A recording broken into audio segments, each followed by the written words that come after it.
The starship Defiance drifted through the debris field of what had once been the Korathi fleet. Commander Hazel Chen stood on the bridge, her reflection ghostly against the view screen showing the wreckage of alien warships. Beside her, Lieutenant Leo Novak checked the tactical displays, his jaw clenched tight. 37 Korathi vessels destroyed, Leo reported, his voice carefully neutral. No survivors detected.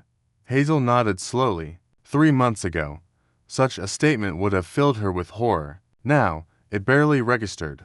The Korathi had made sure of that when they betrayed humanity at the Battle of Epsilon Prime. The alliance had seemed genuine. For 2 years, humans and Korathi had fought side by side against the Vraxian Dominion, pushing back their expansionist forces across 3 star systems. The Korathi ambassador Thelanax had spoken eloquently of shared values, of the sacred bond between warriors, of brotherhood forged in the fires of combat. It had all been a carefully orchestrated lie.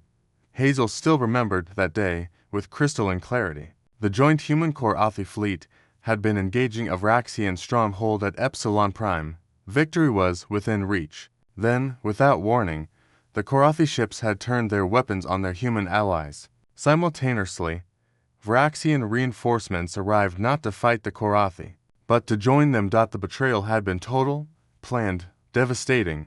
70,000 human personnel died in the first 15 minutes. Admiral Richardson's flagship was vaporized before he could even send a distress signal. Of the 43 human vessels in the battle group, only 7 escaped. Hazel's Defiance had been one of them, its hull scarred by Korathi plasma fire, its crew decimated.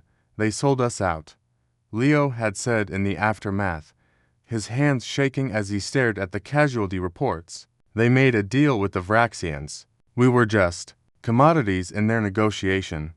The intelligence they'd gathered later confirmed it. The Korathi had negotiated a territorial agreement with the Vraxian Dominion. In exchange for human space colonies, resources, strategic positions, the Vraxians would recognize Korathi sovereignty over disputed sectors. Humanity's trust had been weaponized against them, but the Korathi had made one critical miscalculation.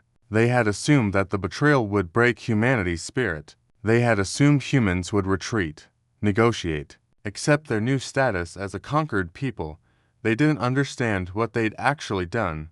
They had unified humanity in a way that centuries of internal politics never could. Within weeks of Epsilon Prime, the disparate human factions, the Earth Federation, the Martian Collective, the Outer Colonies Coalition had merged into a single entity, the Terran Consolidation. Every shipyard was retooled. Every factory was repurposed. Every citizen became part of the war machine.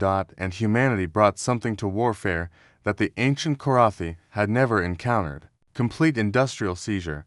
The Korathi had fought wars for millennia. They understood honor duels, tactical engagements, strategic campaigns. What they didn't understand was total war. They didn't understand the human capacity to sacrifice everything, to transform their entire civilization into a weapon pointed at a single enemy. Ma'am, we're receiving surrender broadcasts from the Korathi homeworld, a communications officer reported. Hazel exchanged glances with Leo. The surrender had come faster than expected, but it was inevitable. 6 weeks of relentless human offensive had shattered the Korathi war machine. The strategy had been brutally simple: complete seizure of Korathi assets. Human fleets didn't just destroy enemy ships, they captured them. They didn't just blockade planets, they occupied them. They didn't just win battles, they systematically dismantled the Korathi's ability to resist. Leo had been instrumental in developing the doctrine. We don't give them time to breathe, he'd explained to the Consolidation War Council. Every Korathi shipyard we capture gets turned against them within 72 hours. Every mining operation becomes our resource base. We don't just defeat them, we absorb their war-making capacity and use it to accelerate our advance. The execution had been flawless. Human boarding teams, trained to a razor's edge, had seized Korathi vessels with minimal damage. Engineering corps had reverse-engineered Korathi technology in days. Occupied colonies had been integrated into human supply lines with ruthless efficiency. The Korathi had watched in growing horror. Their own infrastructure was turned against them. Their own ships, crewed by humans, burning their cities. Their own orbital platforms were programmed, targeting their fleet positions, and the Vraxians, who had thought they'd gained a valuable ally. They learned the cost of their bargain when human forces, now equipped with both human and Korathi technology, turned their attention to Vraxian space. The Dominion's border worlds fell in rapid succession. Set course for Korathi Prime, Hazel ordered. We'll accept their surrender in person. As the Defiance began its approach vector, Hazel reflected on what humanity had become. The cost had been immense, millions dead, entire colonies transformed into military-industrial complexes, freedom suspended in the name of survival. But they had survived. More than that, they had won. Do you think we went too far? Leo asked quietly, standing beside her as the Korathi homeworld grew larger on the view screen. Hazel considered the question. The old her, the one who'd believed in the Korathi alliance, might have said yes. But that person had died at Epsilon Prime along with 70,000 others. They stabbed us in the back when we trusted them, she said finally. They tried to erase us from the stars. We responded by seizing everything they were and turning it against them. She turned to look at Leo. That's not going too far. That's ensuring it never happens again.